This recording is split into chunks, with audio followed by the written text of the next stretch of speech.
politics बेनिफिटनि थाखाय जुदि बेखौ होनो नागिरदोंमोन बे जोंनि थाखाय खोब गिख्रंथाव जागोन होननानै 1 टाका दिफेलाय 2 टाका लुवा मानो बेखौ जोंनि रायजो राजानो फिननाय हो दिपेन बर' प्रमद बर' 5 बोसोर प्रमद बर'आ सरकार जोबखांनायनि उनाव दिनै बर' फरायसा आफाद एबसुआ बिटिआर दफाखौ मावफुंनो थाखाय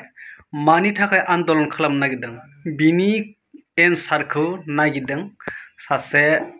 बिपिएफनि गोख्रों सापर्टार आरो बिथाङा सासे इउटुबारबो तो लोगोफोर बे समाव नोंथांमोननि गेजेराव गोनांथार माखासे आपडेट लानानै फैदों नागिरनानै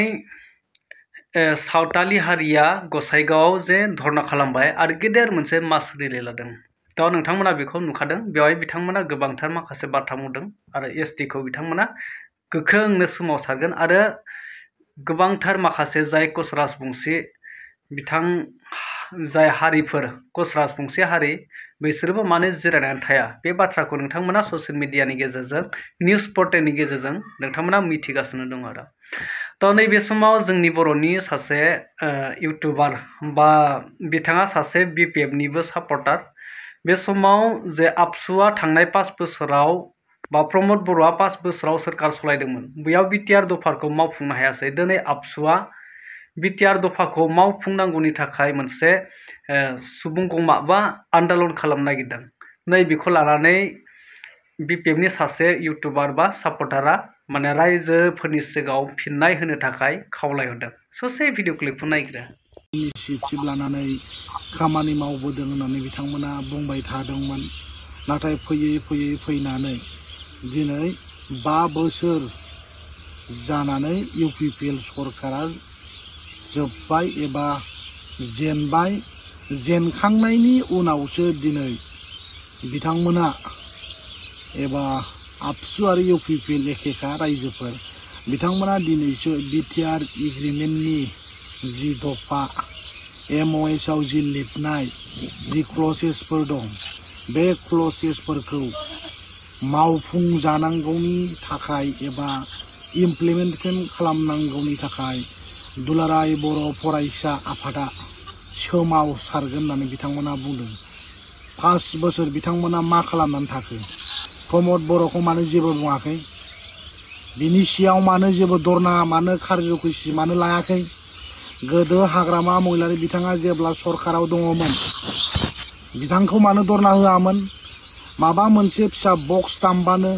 अबा रिजर्टआव माबा मोनसे अकेशन जाबानो बिथांमोना धरना होदोंमोन सोरबा डिसिनो बिथांमोना कमप्लेन होदों सोरबा एसपिनो बिथांमोना कमप्लेन होदों दिनै नोंथांमोना 5 बोसोराव मा मावनानै थाखो जोंनि बिटिसि ओनसोलनि रायजो राजाफोरनो फिननाय हो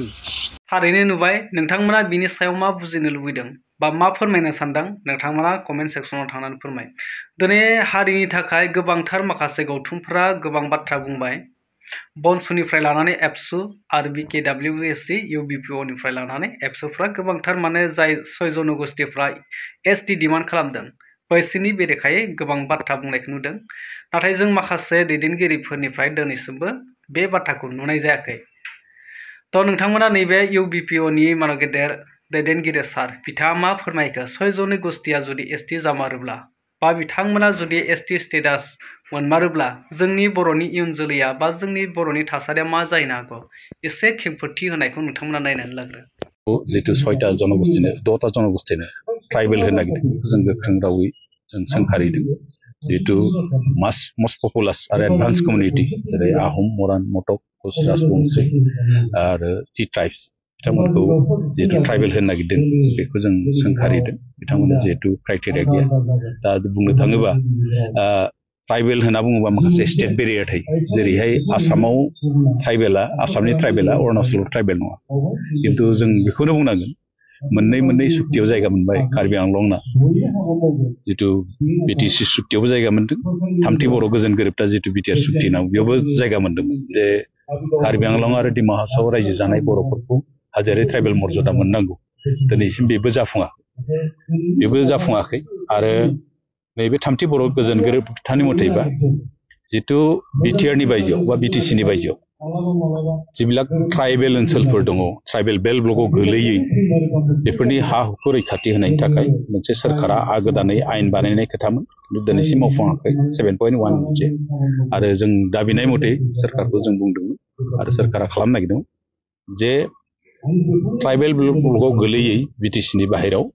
जिबिलाक ट्राइबेल गामिफोर दं बेखौ माइक्र' लेभेलाव दरनै दरथाम गामिजों ज' खालामना मोनसे माइक्र' लेभेलाव ब्लक बेल्ट आरो दरसे गामि जुदि दंबा गेजेराव बिथांमोननि हा हुखौ रैखानि थाखाय मोनसे ब्लक बानायगोन होनना बुंदों खिन्थु दिनैसिम बेखौ मावफुङालासिनो दिनै नैबे 10 जनगोष्ठीखौ जुदि ट्राइबेल होयोबा जोंनि गोबां खहा जागोन मानोना जितु रिजार्भेसन ट्राइबेलना ट्राइबेल सेम स्टेटास बयबो आलादायै रावबो जेबो खाबु मोना बेयावहाय दिनै आदित्य खाख्लारिखौ जोंनि CC2नि मानगोनां चिफ कर्डिनेटरखौ गोबां आक्रमण खालामनाय नुदों जों बे बाथ्राखौ सोंखारिदों मानो होनना बुङोबा बे मोनसे आयेननि दारैसो बे जागोन आयेनाव गोलैनांगोन आरो बिसा क्राइटेरिया थानांगोन मानोना जोंनो मोनाखै दिनै कार्बि आंलं गोबां आन्दोलन खालामनायनि उनाव जिहेतु स्टेट बेरियार दङ जेरै आदिबासिफ्रा झारखन्ड बा गुबुन गुबुन रायजोआव बिथांमोना ST मर्यादा मोनखादों खिन्थु आसामाव माने ST मोननांगौ बिथांमोना नङा होमबा बिथांमोना माइग्रेटेड आहमा एसां एडभान्स कमिउनिटि कुच राजबंशिया एसां एडभान्स कमिउनिटि आरो पपुलास जितु इन्डियान गभर्नमेन्टनि बा रिजार्भेसननि पलिसियाव थारमाने 50% बारा जानो मोना जोंना दिनै 10% ट्राइबेलनि थाखाय आसामाव 10% नेशनेल लेभेलाव 7.5 नङा होमबा खिन्थु 10%आव बिसोर जुदि हाबबोयोब्ला जों जेबो मोननाय नङा दिनै मोनसे समाव 1992 मायथाइयाव 6 दाननि थाखाय कुच राजबंशिखौ होदों खिन्थु बे समाव जों नुदों आसामाव जेसांनाखि 14टा ट्राइबेल जनगोष्ठी दं बिथांमोना खुनु मेडिकेलाव जों सिट मोनाखैमोन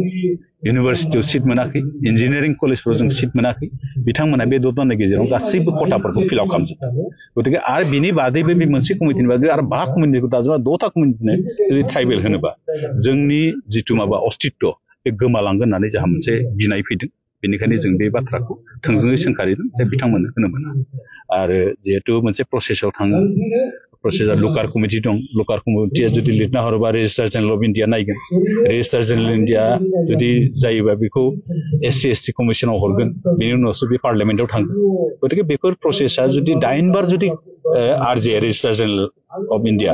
बे जुदि RJआ जुदि रिजेक्ट खालामदोंबा एबारबो रिजेक्ट खालामगोन जों बेखौ आसा फारिदों आरो सिगां जों रायलायदोंमोन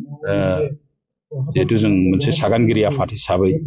जों सिगांनि ट्राइबेल एफेयार्स मिनिस्टार मानगोनां अर्जुन मुन्डा बिथांजों रायलायनानै बिथांखौ सोंदोंमोन कमिटिनि सायाव बिथाङा बुंदोंमोन दे स्पष्ट भाबै जे इन्डियाआव 1000 बांसिन कमिउनिटिफोरा ट्राइबेल नागिरदों खिन्थु गोदानै ट्राइबेल होनायखौनो इन्डियानाव पलिसि गैया खिन्थु दा नैबे सर्ट टार्म पलिटिक्स बेनिफिटनि थाखाय जुदि बेखौ होनो नागिरदोंमोन बे जोंनि थाखाय खोब गिख्रंथाव जागोन होननानै जों बुंदों थारैनो बुजिबाय जे आं नोंथांमोननो ससे फार्स्ट भिडिअ क्लिप होदोंमोन जे बिथाङा गेरेमसा बसुमतारी नामा दा बिथाङा सासे BPFनिबो वर्कार्स बा सापर्टार दा बिथाङा दिनै जे जोंनि सिचुएसन जोंनि बर'नि जा थासारिया जाबाय थादों सिं माने बिराद गरम जाबाय थादों जाय मोनद' हारिया ST डिमान्ड खालामबाय थादों बेवहाय जोंनि बर'नि माखासे थासारिया गाज्रि जालांगासिनो दा नै बैफोरनि सायाव बाथ्रा दैखाङालासिनो सोरबा एबसुनि सायाव सोरबा प्रमद बर'नि सायाव बिथांमोना इमप्लिमेन्ट खालामनाय खालामि बा बिटिआर दफाखौ मावफुङैनि थाखाय आन्दोलन खालामनायाव बिथाङा माने बाथ्रा बुंदों बा बिनि एन्सारखौ बिथाङा नागिरदों आरो दा रायजोफोरनो होनो थिनदों थ' नोंथांमोना मिथिखायो थांनाय बिटिआर सरकार थानाय समावबो एबसुआ बे आन्दोलनखौ खालामखादोंमोन जे बिटिआर दफाखौ मावफुंनांगौ होननानै बिथांमोना सिगांनिफ्रायनो बे थांखिखौ लाबोबाय थादोंमोन जुदि 100% जुदि बिटिआरनि दफाया मावफुंजायाब्ला बेखौ जोङो गोख्रोङै सोमावसारगोन होननानै थांनाय BTC इलेक्सननि सिगांनिफ्रायनो